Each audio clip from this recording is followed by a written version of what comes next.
going to discuss the Vietnam War, yet another war that's going to occur through the policy of containment and trying to stop the spread of communism throughout the world. We're going to focus on domino theory, U.S. involvement, and then also U.S. opposition to the war. This is probably one of the top wars that the nation opposed, that they didn't really understand why we were getting involved, especially for so long and at such a loss. So the Vietnam War began as a conflict between two differing ideologies within the same country. So here we're back to communism versus differing types of economics and government leaders. The conflict originally began in the French Indochina War, and the French tried to take back Indochina. So this goes back to imperialism. The French had imperialized parts of Asia, and they lost some of those parts to Japan in World War II. That's kind of what led to some conflict between us and Japan to begin with. But when they tried to take back this land, they were fought by the Viet Minh.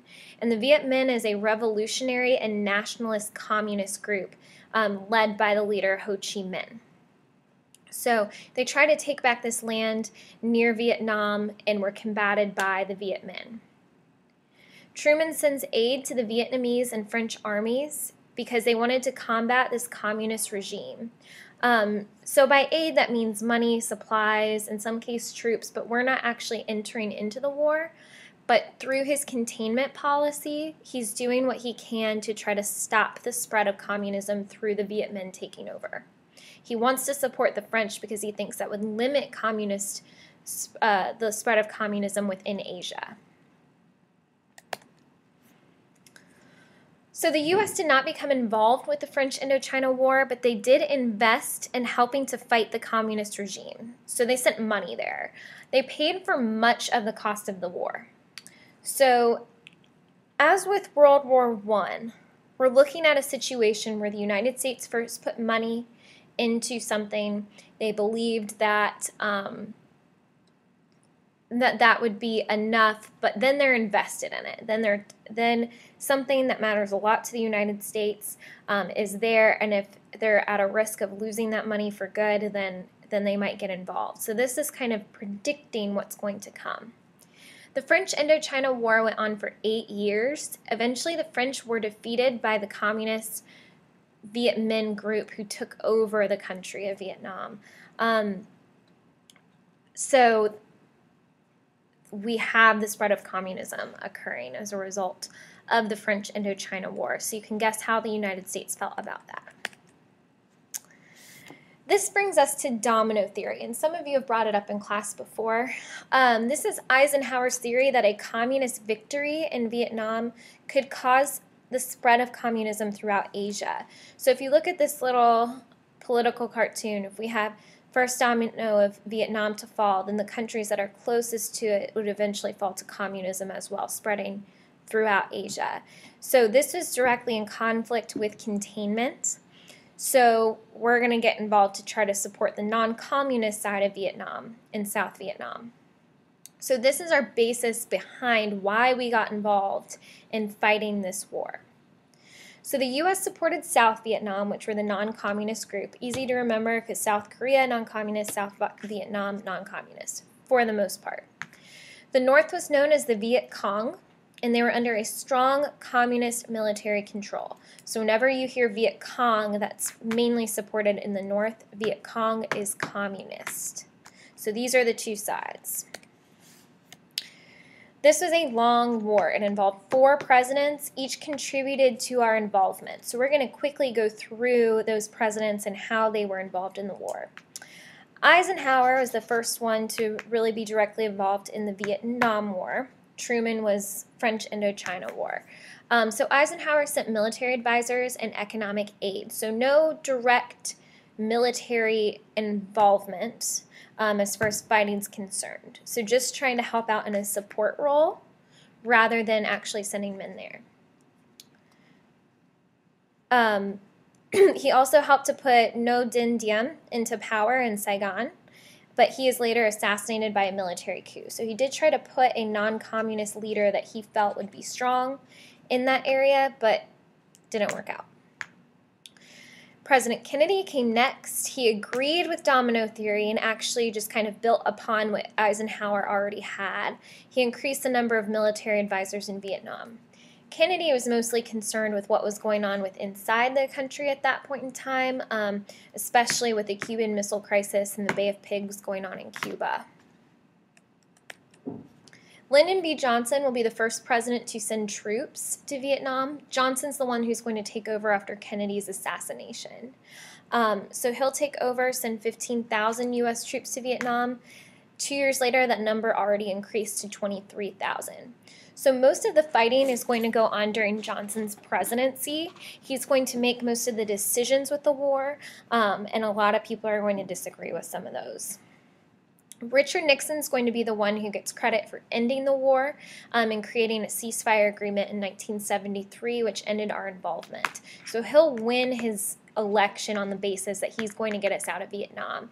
And he actually helped to establish some strong relationships in Asia, regardless of their communist tendencies, through visiting China and going to various Asian countries to develop some relationship there that was not built upon war.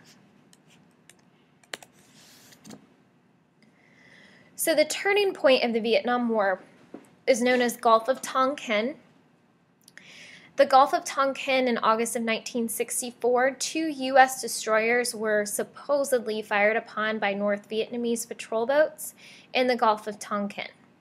So this is something that it's debated on. Did this really happen, or was the truth stretched in order to get us involved? That's debated. So unknown to most people, the U.S. was cooperating with raids on the North Vietnamese coast. So they were trying to raid the North Vietnam, so possibly provoking these patrol boats to fire upon the U.S. President Johnson, in his speech to the American people, did call them unprovoked, so there's some controversy there on what exactly happened. The Gulf of Tonkin resolution basically stated that the president's going to take any measures to prevent future attacks against the United States. So this changed our involvement in the Vietnam War from one of advising and sending money to one where we are directly involved in this war and we are fighting on it. So the Gulf of Tonkin resolution is what's going to get us involved in this war at a large scale.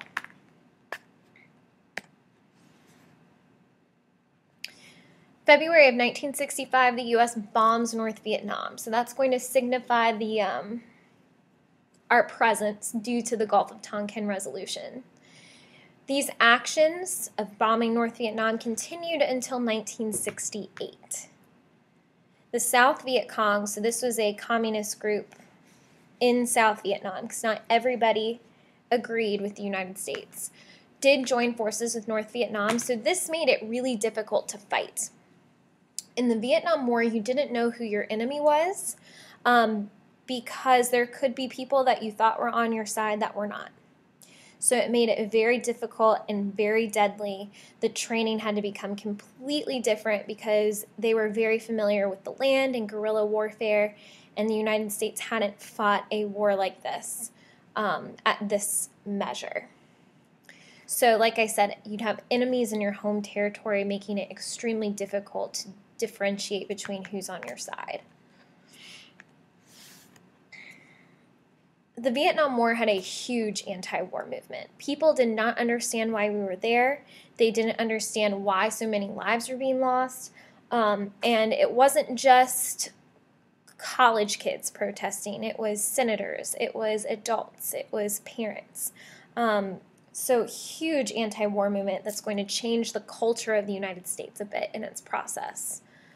So U.S. senators are going to oppose the war because we have so many casualties due to fighting a war that we haven't had to fight before due to enemies on your own territory. Also, they felt that this war began without an actual declaration of war by Congress. So the Gulf of Tonkin wasn't technically a declaration of war, but it did get us involved in warfare. So a lot of people in D.C. had a problem with that.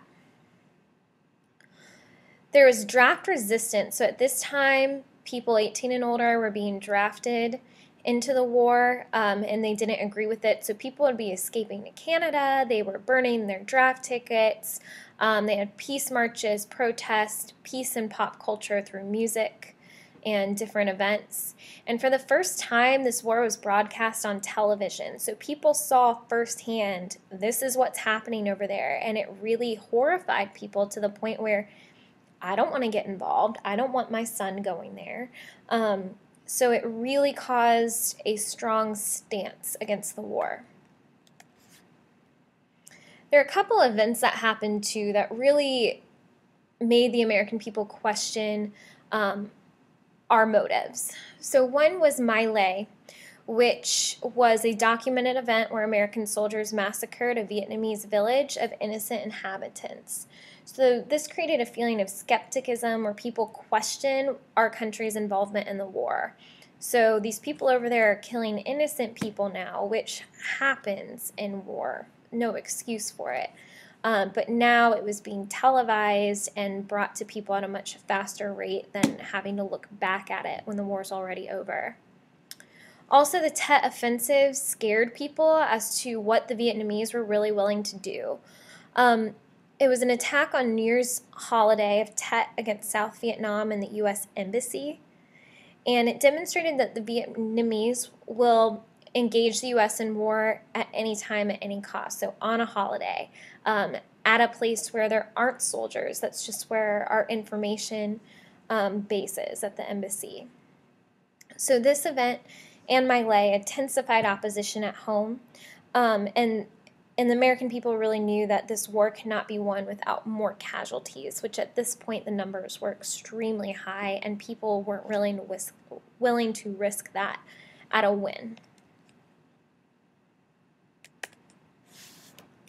So how did our involvement end? In March of 1968, Johnson asked to begin peace talks in Vietnam. So we weren't really winning the war at this point, but we had so many lives lost that the American people would have really been even further disappointed if something hadn't begun to stop it. It took a while, though. Finally, a ceasefire was agreed to in 1973 under President Nixon, so 5 years later. Under this agreement, President Tu was placed in power in South Vietnam, so not over a communist government, but that didn't last long. 2 years later, he was overthrown by communists. So our goal to stop the spread of communism within that nation did not happen. It was not achieved. Thousands of refugees fled to surrounding nations, causing a pretty large influx of Vietnamese immigrants to our west coast as well as other countries. Death tolls were extremely high. We had 58,000 Americans who died, 300,000 wounded, and 5,000 missing in action. There are huge Vietnam War memorials in